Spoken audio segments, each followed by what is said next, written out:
and welcome back to Plays Well with Butter. I'm Jess Larson, and today we're hitting the grill with one of my favorite recipes we've ever shared on my website, my best ever grilled turkey burgers. All too often, turkey burgers are dry, crumbly, and bland, but you can rest assured that this turkey burger recipe doesn't result in those kinds of turkey burgers.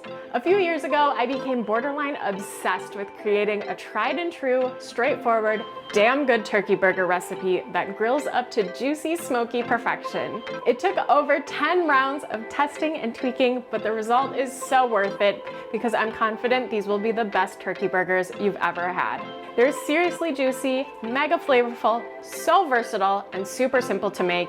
You can honestly whip them up any night of the week. It all comes down to a smart lineup of ingredients and good technique, so let me show you how it's done.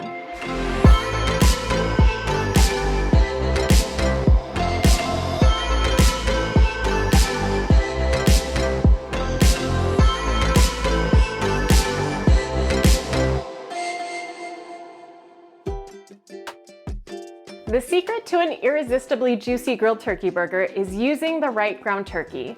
It needs to have a decent fat content, otherwise the burgers will dry out. Use no more than 93% lean ground turkey, but if you can find 90 or 85%, that's even better. Because turkey's pretty mild, we need to amp up its flavor. I like using a combination of onion and garlic, which I grate into really fine pieces. That way they mix into the turkey burger patties really well. Grate the onion along the side of a box grater and pat out some of its excess moisture. For the garlic, use a microplane. These fined pieces kind of melt away in the burgers, which helps them grill up really nicely.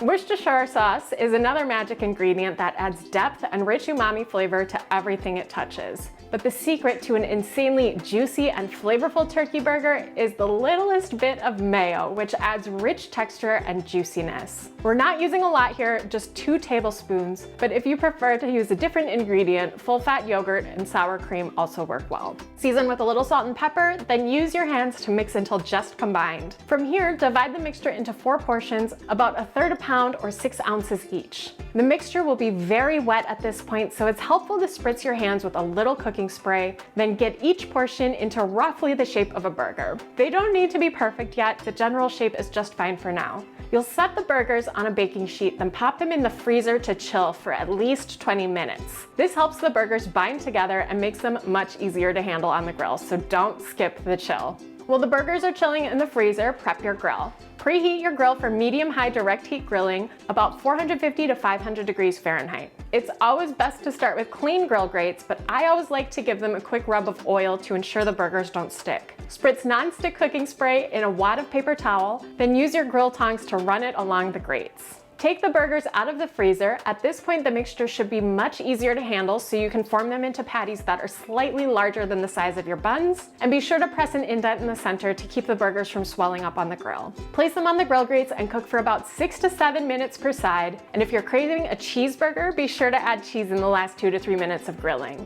I always love serving these on a buttery brioche buns with fixings like lettuce, onion, and tomato. Simple and classic. They're so insanely juicy and they taste totally classic. It's a damn good burger that just so happens to be made out of turkey. I can't wait for you to try them. I have a feeling you're going to be grilling them up all summer long.